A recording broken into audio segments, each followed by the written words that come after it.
ស្ដាប់ម្នាក់ឯងនៅពេលយប់ក្រឡេកមើលជុំវិញខ្លួនផងជំរាបសួរហើយក៏សួស្តីបងប្អូនទាំងអស់គ្នាផងដែរ Channel ចៅផេះបានវិលត្រឡប់មកជួបបងប្អូនម្ដងទៀតហើយបងប្អូនកុំភ្លេចជួយចុច Subscribe ម្នាក់មួយផងហើយរឿងនេះដែរខ្ញុំបានមកពីលោកអ៊ំម្នាក់លោកអ៊ំគាត់បានចែកម្លែកមកឲ្យខ្ញុំហើយរឿងនេះវាបានកើតឡើងមកជារឿយមកហើយប៉ុន្តែគាត់មិនដែរធ្វើអីនោះទេគាត់ថាមានតែកូនផ្សាររបស់គាត់ទេបានហ៊ានហើយពេលដែលគាត់រកដងនោះចៅរបស់គាត់អីហ្នឹងអានៅខាងក្រោយភូមិរបស់គាត់មានផ្លូវបែកជាពីរហើយ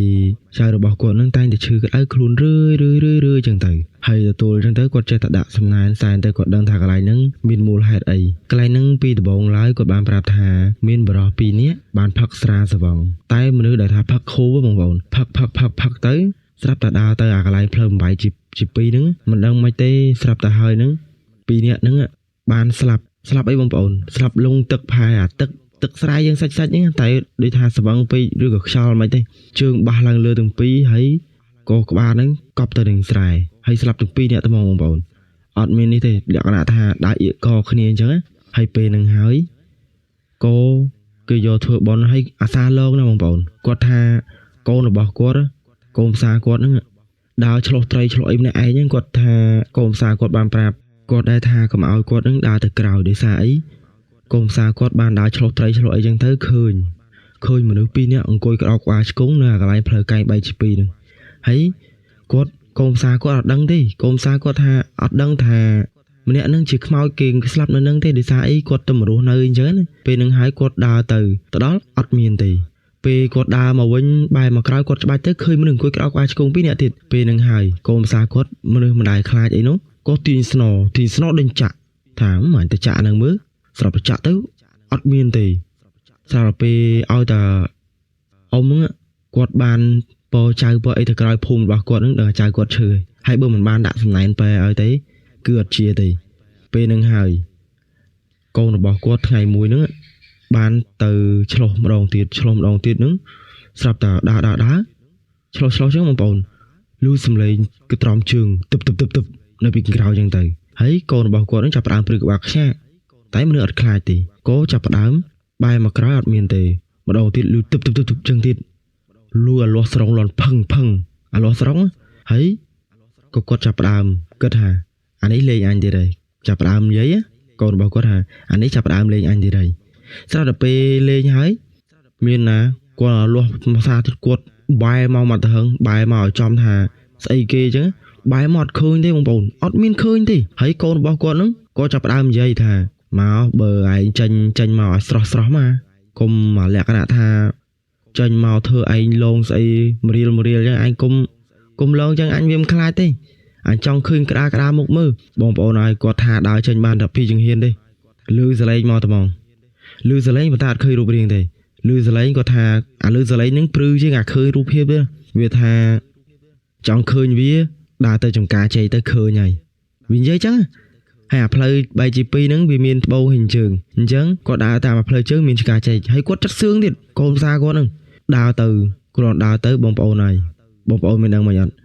ឃើញវាមែនប៉ុន្តែឃើញវាលក្ខណៈចេះលក្ខណៈអា2នាក់ហ្នឹង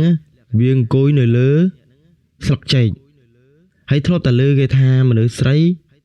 គឺជាខ្មោចចេកជ្វាហ្នឹងគឺមនុស្សស្រីទេប៉ុន្តែនេះមនុស្សប្រុសអង្គុយសើចស្ញាញ់ដាក់គាត់ប៉ុន្តែភ្នែកវាបងប្អូនភ្នែកវាសស្លែតអត់មានស្រីទេគាត់ថាដើរទៅច្បាច់ចឹងមានណាគាត់ថាទៅដល់ហ្នឹងអាដើមចេកហ្នឹងលេងគាត់ចាក់ប្រមាណស្នោចាក់ដើមចេកហ្នឹងទៅមកហ្នឹងតែចំការហ្នឹងវាមិនមែនធំអីណាទេបងប្អូនលក្ខណៈថាកន្លះតាយទេចំការចេកហ្នឹងហើយគាត់ចាក់ដើមចេកហ្នឹងហើយស្រាប់ហើយគាត់ថាគាត់ដកមកវិញចេកយើងមិនមកវាមានជួរបងប្អូនប៉ុន្តែនេះជួរវាមិនមែនជួរទេលក្ខណៈចេញឈាមមកទៅបងប្អូនគ្រាន់ចេញឈាមមកទៅមកកូនគាត់ក៏មកវិញស្រាប់ទៅហើយម្លងបានប្រមាណឪរបស់គាត់ហ្នឹងពកូនគាត់ហ្នឹងដើរទៅក្រោយហ្នឹងហើយស្រាប់បងប្អូនមានដឹងមកអត់កូនរបស់គាត់ចាប់ផ្ដើមឈឺម្ដងហើយដាក់ឪគាត់មិនប្រាប់គាត់ទៀតដាក់សំណែនពេទៅជាពទៅក្រោយទៀតឈឺទៀតដាក់សំណែនពេហ្នឹងស្រាប់ដល់ពេលហើយលើកទី3បានឪគាត់ដាច់ចិត្តប្រាប់គាត់ថាមេអូនឲ្យទៅក្រោយបានទេគេកាច់រហូតទៅរកគ្រូគេមើលអញ្ចឹងគាត់ដឹងប៉ុន្តែគាត់អត់ដឹងទេដោយសារគាត់មកធ្វើការនៅភ្នំពេញហើយ ទទួលតែមកគាត់ថាអីទេចាំងាកហ្នឹងគាត់ទៅផ្ទះគាត់មែនគាត់ជិះម៉ូតូមកផ្ទះមែនជិះម៉ូតូមកដល់ផ្ទះ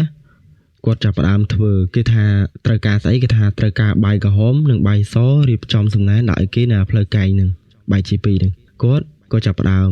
គាត់ដាក់មែនហើយគាត់ដាក់ថ្នាំកដោវាយពេងវាយអីចឹងដាក់ទៅដាក់អំបែងដាក់អីពេលឡម៉ត់ដាក់លាយជាមួយបាយហ្នឹងទៅដាក់ក្តារបាយហ្នឹងហើយដាក់ចឹងហើយគាត់និយាយថាទុកគាត់ដាក់ឲ្យមានថាគាត់ដាក់ហ្នឹងហើយស្របពេលហើយគាត់ថានេះស៊ីទៅគាត់ក៏ដើរមកវិញបងប្អូនគាត់ថាព្រឹកក្បាលខ្ញាគាត់ថាអូអានេះមកស៊ីឯងមែនបងប្អូនហើយដូចគេបេះតាំងពីថ្ងៃហ្នឹងមកកូនរបស់គាត់ទៅណាក៏អត់ដែរឃើញដែរប៉ុន្តែឪពុករបស់គាត់បានជួបម្ដងឪពុករបស់គាត់ហ្នឹងមនុស្សមិនសូវខ្លាចប្រមាណទេអ៊ំដែលគាត់ចែកម្លែកមកហ្នឹងគាត់អត់សូវខ្លាចប្រមាណទេប៉ុន្តែគាត់ថាថ្ងៃនោះភ្លៀងខ្លាំងហើយគាត់បានទៅឆ្លោះត្រីគាត់ថាត្រីនៅព្រៃវែងបងប្អូននឹងស្រាប់ហើយកន្លែងតំបន់មួយចំនួនមិនមែនទូទេបងប្អូនហើយលេងធំជាងកពូនដៃទៀតនោះ1.3 ខាំ1គីឡូកន្លះនោះហើយពេលហ្នឹងគាត់នឹងក៏ចាប់ផ្ដើមទៅឆ្លោះបានគាត់ដើរទៅចំការចេកដោយសារចំការចេកហ្នឹងវាមានអាកន្លែងហ្នឹងបៀរបស់គាត់ដែរប៉ុន្តែគាត់បៀរបស់គាត់ហ្នឹងមិនធំប្រហែលអញ្ចឹងគាត់ដើរទៅអីហ្នឹងទៅពេលដែលគាត់ដើរទៅនឹងបងប្អូនហើយគាត់ស្រាប់តែឃើញបងងាកទៅឃើញមនុស្សស្រីឈរនៅកន្លែងក្បែរដើមចេកប៉ុន្តែគាត់ឃើញហ្នឹងលក្ខណៈជាមីងទេលក្ខណៈថាក្មួយរបស់គាត់ត្រូវជាមីងរបស់កូនប្អូនត្រូវជាសាច់ថ្លៃរបស់កូនផ្សារគាត់ហ្នឹងគាត់ឃើញហៅម៉អូននៅឈរអីហ្នឹងដល់ពេលហើយគេអត់តបទេស្រាប់ហើយគេបាយគេញឹមដាក់ហើយគេបាយមុខចេញស្រាប់គេដើរចូលដើមចេកគាត់ចាប់ដើមស្រែកម៉ូននៅតានោះគាត់ខ្លាចមនុស្សហ្នឹងចូលទៅកន្លែងចំការចេកហ្នឹងគិតរឿងវាមិនល្អអញ្ចឹងណាព្រោះអីនៅក្តារវាលដែរមិនចិត្តភូមិប្រហែលទេស្រាប់ពេលហ្នឹងហើយគាត់ដើរចូលទៅបងប្អូនហើយគាត់ដើរទៅគាត់ឃើញមនុស្សនឹងដើរស្រាប់តែដើរទៅគាត់ច្បាច់ទៅស្រាប់តែឃើញវាលក្ខណៈថាលែងឃើញមានមនុស្សទៅជាស្មោតិចមនុស្សវិញអញ្ចឹងគាត់ក៏ចាប់ផ្ដើមសង្ស័យថាទេខ្មោចនឹងទេវ៉ៃគាត់និយាយអញ្ចឹងប៉ុន្តែគាត់ចិត្តមួយគាត់ថាមែនទេបើថាមនុស្សយើងត្រូវមើលជាគាត់បានដើរទៅអត់ឃើញទេដើរថាក្បាំងចូលដើមចេកទេអត់ឃើញពេលដែលអត់ឃើញហ្នឹងគាត់ក៏ចាប់ផ្ដើមដើរទៅម្ដងទៀតស្រាប់តែវាចាញ់ពីដើមចេកមកបងប្អូនហើយវាគ្មានក្បាលទេស្រាប់តែមានពស់ធំមកហ្នឹងបក់ដៃហៅគាត់ប៉ុន្តែមិនហៅទេលក្ខណៈចេញតែបក់ដៃចឹងទេអត់មានបងប្អូនសាកស្មៃអត់មានសលេងទេប៉ុន្តែបក់ដៃមួយចឹងទៅហើយបងប្អូនសួរគិតមើលទៅមនុស្សដែលនៅម្នាក់ឯងមិនខ្លាចទេអីគាត់ក៏ចាប់ផ្ដើមសវ៉ាចេញពីដើមអាក្នុងចំការហ្នឹងគ្រាន់សវ៉ាចេញមកបន្តិចពុបស្រាប់ដល់គាត់ងាកទៅក្រោយវិញអត់ឃើញមនុស្សទេគាត់ងាកមកមុខវិញបងប្អូនឲ្យគាត់រត់ផ្ដាវគាត់ដើរលក្ខណៈរត់ដើរទៅចឹងទៅស្រាប់ពេលគាត់មកលេងវានៅចាំអាកន្លែងផ្លូវចូលហ្នឹងចាំនៅនោះគាត់ថាម៉អូនអើយកុំឡងពូអត់ដឹងអីទេកុំឡងពូម៉អូនកុំឡងពូមានណាស្រាប់តែមិនដឹងឮសលេងសើចមកពីណាគាត់តោពេញដើមចេកពេញអាភូមិហ្នឹងគាត់តោពេញហ្នឹងត្មងសំឡេងសើចយីរួមទៅគាត់ថាល្ងំពេញហ្នឹងហើយស្រាប់តែហើយគាត់ក៏ចាប់ដើមនិយាយជាមួយគេចឹងស្រាប់ហើយលក្ខណៈលាយចេញជាផ្សែងប្រៃគាត់ចាប់ដើមដើរចេញមកវិញគាត់ថាមកដល់ផ្ទះអ៊ំប្រុសហ្នឹងគាត់ថាគាត់គ្រាន់តែមកដល់ផ្ទះគាត់ឈឺឡើងចង់ជ្រុះសក់បងប្អូនហើយគាត់ម៉ែក្មេកគាត់ហ្នឹងក៏ទេប្រាប់បងដែលត្រូវជាកូនរបស់គាត់ហ្នឹងត្រូវជាកូនភាសារបស់គាត់ហ្នឹងគាត់ក៏ចាប់ដើមមកវិញទៀតហ្នឹងគាត់ចាប់ដើមដប់ឲ្យក្មេកហ្នឹងទៅមើលគ្រូមើលអីចឹងទៅគ្រូគេថាឌីសាយើងទៅចំពេលដែលគេកំពុងតែចេញអញ្ចឹងហើយបានគេឡងអញ្ចឹងទៅហើយគ្រូថាហាមបំផុតគឺចន្លោះម៉ោង11ទៅម៉ោង1ចន្លោះម៉ោងហ្នឹងម៉ោងចាប់ពីម៉ោង2ទៅអីទេគាត់និយាយចឹងណាហើយមែនគ្រូថាហាមបំផុតគឺថ្ងៃសិលវាអាចនឹងចេញគ្រប់ពេលចន្លោះម៉ោងហ្នឹងតែមិនដឹងជួបម៉ោងណាទេមានណាបងប្អូនហើយទទួលស្អែកឡើងថ្ងៃសិលកូនរបស់គាត់ហ្នឹងចិត្តសឿងណាគាត់ថាទាញស្នមួយអីមួយដើរទៅមើលឌៀលផងអីផងគាត់ដើរទៅមើលឌៀលផងអីផងដើរទៅចឹងទៅគាត់ថាកូនរបស់គាត់ទៅតាំងពីម៉ោង9ណាតើតែម៉ោង3រៀបភ្លឺមកវិញទៅចាំគួយចាំនៅចំការចេកហ្មងហើយកូនរបស់គាត់ស្រែកថាចេះថាមើលអាណាលើឪអញចាញ់មើលអញចង់ឃើញមើលអាណាលោអត់ក្បាលអញចង់ដឹងមើលថ្ងៃនេះដើមណាសាគាត់និយាយចឹងហើយមើលអត់ចាញ់ទេបងប្អូនលក្ខណៈថាអត់ចាញ់នឹងលក្ខណៈថាគាត់និយាយចឹងបើសិនជាប៉ះរបស់គេពិតដែរគេចេញមកស្រស់មិនដឹងថាយ៉ាងណាទេប៉ុន្តែគាត់ហ៊ានអាងថាកូនរបស់គាត់មនុស្សអត់ចេះខ្លាចទេហ្មងមនុស្សអត់ចេះខ្លាចខ្មោចទេ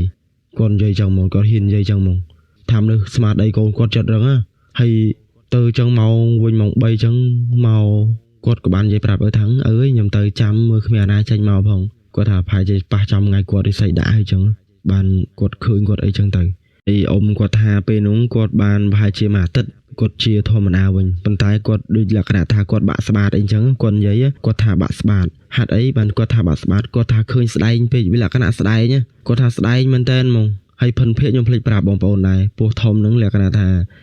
pe robo thì bên tay mình đang thà mình đang nơi cho nó na thì mình ní có thà mình đang thà nơi cho nó na thì hay con bạn ra thà to đằng đáy cô miền khmoi lon con con đài lon đài bồn thà khăng nướng lon mạch bong bồn cái nướng á ọt mi bên ai hiên tới cho lâu thì bài vót nướng lon á bong bồn coi sật lơ đam mà đam pri nhá để chật vót nướng á nơi tua lưng á chật vót nướng thả lon cái vót lư bờ pe câu nơi cái lư phno của miền đây nơi cái cái bầu chia sập của miền này thà ọt mi bên ai hiên tới thì phần tay con bảo quạt để cho trai bán men tây bong bầu này quạt chặt sno bảo quạt sáng đứt sáng chứ sno tay thom à quạt thà con quạt tới nữa lư vi bọc pe câu này lư cả ba luôn con quạt prap ha miền từ khai vậy thế vì lớn ấy lớn thế thơ tầm đăng thế cái mỏi tập vì mà passport vì pe câu vì ấy pe thôi quạt giấy chứ hay quạt ngày mua quạt chọn đăng đây thà con quạt giấy phụt quạt của mình quạt từ cho mùi cồn xà quạt nứng từ nứng bong bầu này quạt hạt từ nứng quạt lưu sầm rập trường lưu kia bọc pe cồn lưu ấy chân từ hay cồn quạt á pra thà ở anh bạch đạp tê vì thơ ấy thơ từ rừng về dừng cho trai bao dương tây quạt như chân này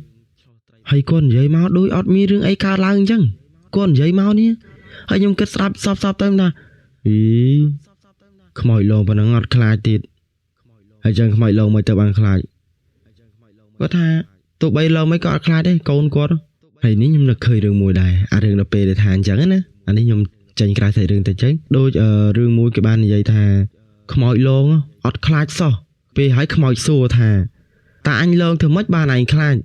từ prap khmoi chứ prap lê nhá prap cháu là thà bờ lông thưa môn là nghiếu á anh nó rừng nó phai chỉ bong bóng ban đạp đá hay chăng bờ lông thưa chỉ môn là nghiếu á anh khai chơi men mà lông thưa môn là nghiếu ro ngày mau màn đắp pin đắp lờ môn là nghiếu xà mau mũi bong pi là nghiếu xà là nghiếu ro ngày là nghiếu to mà đã nâng bạ sạpตัวตะบะสบาดเองจังนะนั่งไงให้ทายตะปันนังเต้ให้เรื่องยืงก่อบานจับได้มุมพลนกุมเพลจูใจสับสครับมาเนี่ยมวยพ้องดำใบอยากขยมมีกำลังจัดพ้องได้บายบาย